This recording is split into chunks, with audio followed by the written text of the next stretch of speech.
Betul. Sebab apa-apa decision dalam hartanah ni adalah melibatkan keuangan. So hari ini Waida bawa khas pakar dalam bidang hartanah, dalam pelaburan hartanah, untuk kongsikan dengan anda adakah sesuai untuk anda buat refinancing ataupun sebaliknya.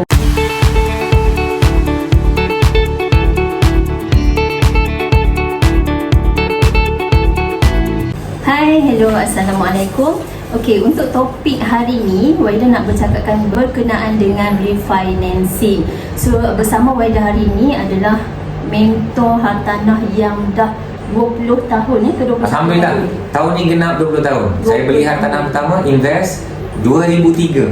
So tahun ni 2023. Alhamdulillah. 20 tahun dah pengalaman dalam pelaburan hartanah. Betul. So mungkin banyak pengalaman yang Tuan Hayat boleh kongsikan dengan kita, sebab Waida dapat banyak soalan-soalan berkenaan refinancing. Refinancing. Ya, tambahan pula sekarang ni OPR naik. So untuk buat decision tu diorang perlukan sedikit ilmu. Sebab apa-apa decision dalam hartanah ni adalah melibatkan keuangan. So hari ni Waida bawa khas pakar dalam bidang hartanah, dalam pelaburan hartanah, untuk kongsikan dengan anda adakah sesuai dalam keadaan sekarang ni OPR sedang naik, adakah sesuai untuk anda buat refinancing ataupun sebaliknya. So apa pendapat Ayat? Okey, so sebelum nak cerita pasal refinancing, kena ulas dulu cerita tentang OPR. Okey, so OPR sekarang ni dah landing dia 3%. So ada yang menjangkakan hujung tahun ni landing dia mungkin 325 atau 350. Okey, itu satu. Nombor dua, OPR ni bila naik, macam kita selalu dah bincangkan, dan Waida pun dah setuju dengan Hayat, kita pun sama ada pandangan yang sama. OPR ni bukan naik, tapi OPR ni dia naik semula. Kalau kita tengok sejarah 20 tahun, kita cut short, sejarah 20 tahun memang kemuncak dia OPR 3.5%. So bagi Hayat, kita manage expectation, kita urus perasaan kita. Memang OPR sepatutnya 3.5%. Dah, senang, tak payah cerita lagi. Memang sepatutnya 3.5%. Sekarang ni hari tu 2.75 naik 3%. Oh, masih bawah.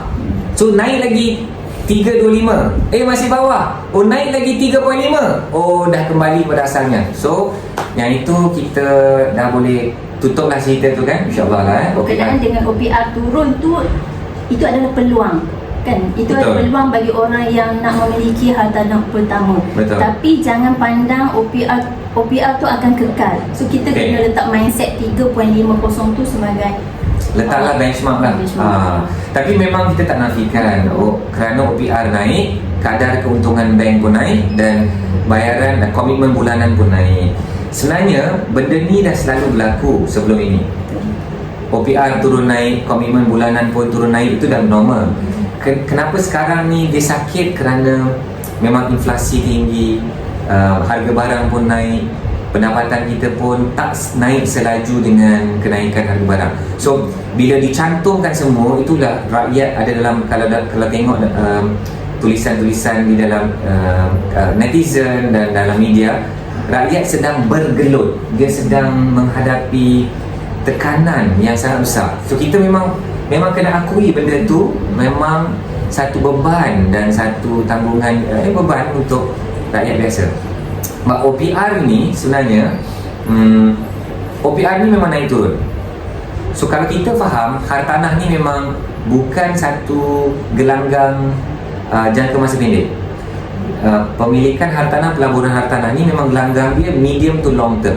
So medium to long term tu apa ceritanya? Maknanya 5 tahun, 10 tahun dan ke atas. So dia cerita long term. So kita tahu permainannya memang long term. So bayangkan kalau kita ada hartanah, memang kita simpan 20 tahun, 30 tahun. Confirm lah dalam 20-30 tahun tu akan ada ekonomi naik, ekonomi turun. Confirm lah akan ada ringgit Malaysia tu naik dan turun. Confirm lah juga OPR tu naik dan turun. So apa bezanya kalau kita beli sekarang pada kadar yang tinggi, beli sekarang pada kadar yang rendah? Dia tetap akan turun dan naik. So kalau kita faham benda tu, dan kita akan lebih tenang bila kita faham gelanggang hartanah, gelanggang long term. So daripada OPR tu, kita dah boleh mindsetkan yang OPR ni memang tak ada yang fix melainkan LTPSA. So dia bergantung kepada keadaan ekonomi. Jadi bagi anda yang menggunakan bank loan, mungkin sekarang ni nak ada masalah kewangan, cash flow tak berapa nak strong, perlukan nak buat refinancing, so kita perlukan sedikit nasihat daripada pakar. Okay, so bercerita pula pasal refinancing. Okay, so refinancing ni, kenapa kita buat refinancing? So antara sebab utama lah yang Ahliat boleh say yes, go for it, ialah supaya kita nak mendapatkan kadar yang lebih baik. Kadar yang lebih baik. So contohnya kita beli rumah dulu pada ketika OPR paling tinggi, dan mungkin scoring kita pun tak cantik pada masa itu, kita dapat I don't know, masa tu kan BLR plus ke kan, itu dah teruk sangat tu kan. Dan kita refinance supaya kita dapat kadar yang lagi rendah.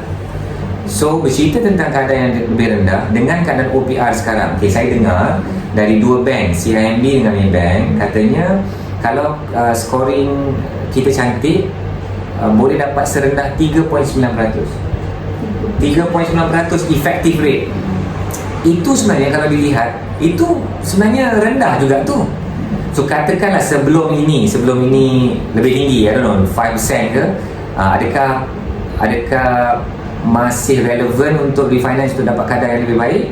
So kat situlah satu isu dia. So kemungkinan pertama, kerana kita nak refinance untuk dapat kadar yang lebih baik. Okay. Nombor dua, dia melibatkan tentang cash flow tau. So saya berjumpa dengan licensed financial planner dengan bank negara ni. Orang-orang yang dapat license financial planner ni ada 2,000 orang je, mungkin 3,000 orang je kat Malaysia. Bayangkan. So saya tanya dia, bila yang you akan kata yes, dibenarkan untuk buat refinancing? Dia cakap satu je ya, saya akan kaji dia punya cash flow. So kena tengok cash flow kita sekarang, aliran tunai. Aliran tunai ni bunyi macam gempak, tapi sebenarnya dia tengok dua benda je, duit masuk, duit keluar. Kita tengok dua benda tu, dan kita tengok adakah kerana kita refinance nanti aliran tunai kita lebih baik. Apa maksudnya lebih baik? Okay, aliran tunai ni ada 3 je.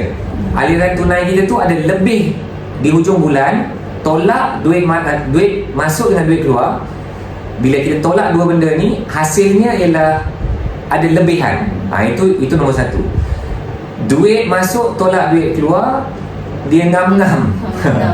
Atau duit masuk tolak duit keluar, yang paling teruk ialah negatif. Dia ada 3 tu je. Okay, kalau bila kita refinance, aliran tunai kita tu jadi lebih baik, then kita boleh buat lah refinance. Okay, ada sebab ketiga orang buat refinance. Sebab ketiga orang buat refinance ni kerana dia nak cantumkan banyak hutang-hutang dia nak jadikan kepada satu hutang. Dan kembali kepada nasihat nombor 2 tadi, mesti membaiki cash flow.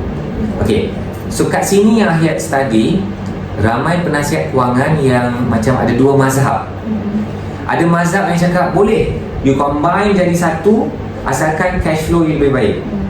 Ada lagi satu mazhab yang kata dia haramkan cantumkan hutang. Kerana teknik, contohnya teknik snowball hutang ni kan, dia ada teknik snowball kan, nak melansaikan hutang cepat. Dia perlukan ada banyak hutang tu, dan hutang-hutang tu kecil-kecil atau medium size. Tapi bila kita cantumkan jadi hutang yang besar, kita macam nak serang satu gergasi. Bila kita nak serang satu gergasi, mungkin kita tak ada daya, mungkin kita tak ada motivasi, mungkin kita tak dapat istiqamah. Tapi kalau kita ada contohnya 7 hutang-hutang kecil, kan snowball teknik ni dia kena target yang kecil dahulu. Kita target yang kecil ni sampai habis, dan guna semua target yang nombor 2, target nombor 3, dan itu akan membantu istiqamah, motivasi kita ada. Tapi bila cantumkan, orang tu dah tak ada benda tu. In fact Ahliat selalu gurau lah, dia lebih baik kita nak serang baby shark daripada daddy shark yang besar. So terpulanglah kepada mazhab mana. Diorang boleh buat pilihan lah. Maksudnya bergantung kepada tujuan. Kenapa diorang nak buat refinancing tu? Kalau tujuannya adalah untuk perbaiki cash flow, go for it. Buat refinancing just tutup loan lama, tak perlu ambil lebihan cash tu, just dapatkan rate yang lebih bagus lah daripada sebelum ni. Tapi kalau dia ambil ikut Okey. Ada value, ada lebihan cash, dan cash tu pun macam Wadi ingat apa yang ayat pesan, setiap satu sen tu kena tahu Alamatnya. mana alamatnya. Betul. Sebab kita rasa nanti ada lebihan 100,000, ada 80,000, kita nak settlekan hutang. Kononnya kita nak settlekan hutang, tapi bila duit tu dah ada dalam tangan, kita tak nampak dia pergi dekat mana. Okey, sebenarnya saya nak membawa kepada punchline dia, dan Wahidah pun dah sebut tujuan kita. So apa yang berlaku ialah ada sebab keempat tadi tu kan. Sebab keempat tu kita nak refinance tu kerana kita nak bawa keluar equity, kita nak bawa keluar duit daripada rumah kita. So contohnya rumah kita beli dulu 500,000, baki dia dah turun sampai jadi 200,000 contoh. So value rumah dah 1 juta contoh, dan kita nak refinance 700,000. Dan daripada 700,000 tu baki 200, kita boleh bawa keluar setengah juta. Wih, best tu, nak bawa keluar setengah juta. Kat sinilah yang saya pesan, bila nanti kita dapat contoh dalam kes ni setengah juta kan, turunnya RM500,000 tu, dia akan turun sekali dengan mak dan bapa setan sekali. Dia akan turun sekali dengan mak bapa setan ni. Kenapa saya kena sebut macam tu? Kerana duit ni dia akan ada bisikan-bisikan. Dia mengerikan juga ni kan, cerita bisikan-bisikan ni. Kalau bisikan malam-malam hari dalam rumah yang gelap, dia seriau juga kan, risau juga. Tapi inilah bisikan-bisikan, nak beli gelang baru lah, nak tukar sport rim lah, nak pergi melancong lah, dan ini bukan nak kata tak boleh, tapi bayangkan kita dapat duit ni bukan duit cuma. Ni duit yang kita kena bayar dengan masa kita di masa depan. Kita sedang membebankan diri kita di masa depan untuk kebahagiaan sementara hari ini. Tukar sport rim, langgar divider sikit, dah tak cunda. Kereta baru akhirnya akan jadi kereta lama. Emas akan pudar. Emas sistem marah. Maksudnya benda yang kita dapat tu hanya akan memberikan kebahagiaan sementara.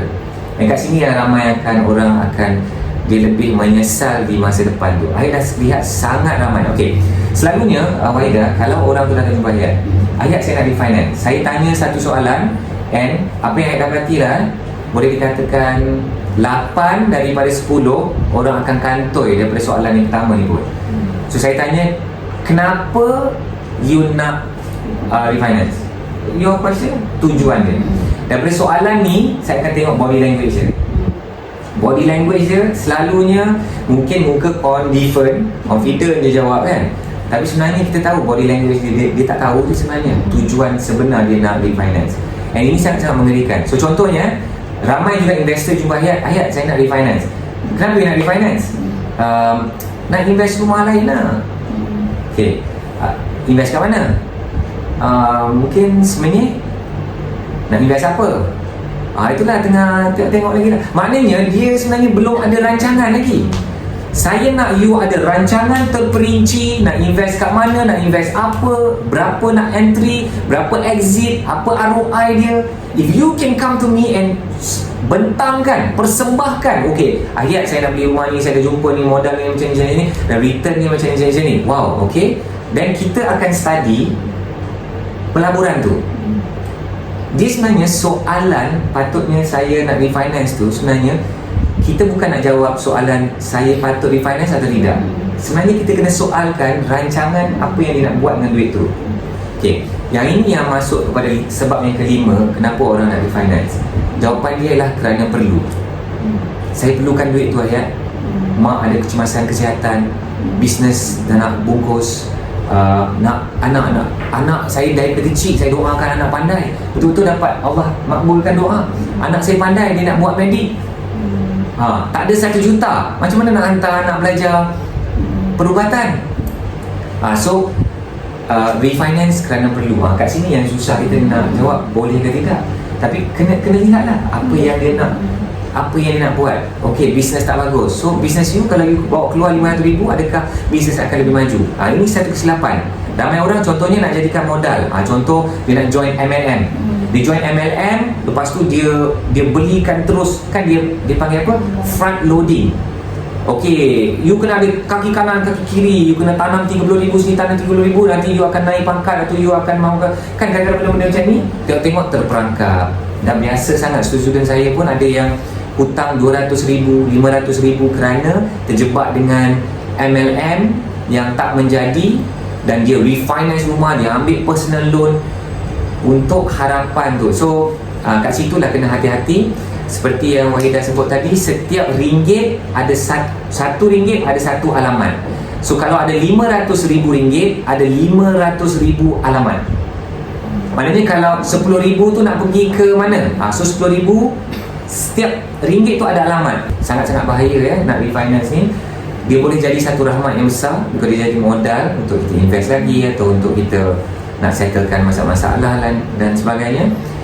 Tapi dia boleh juga jadi satu beban yang sengsara.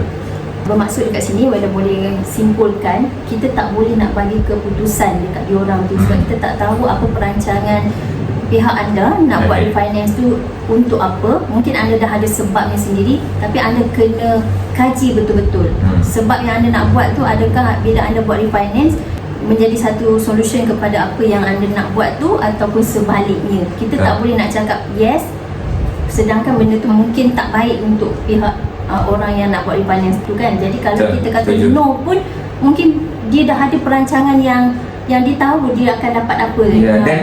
Dan mungkin dia memang perlukan.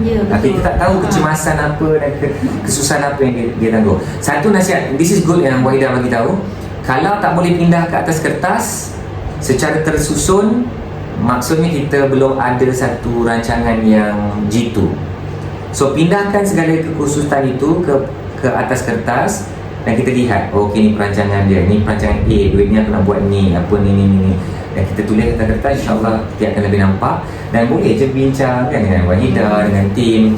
Kadang-kadang kita tak nampak, orang lain nampak. Mungkin orang lain pun ada pengalaman sebelum ini.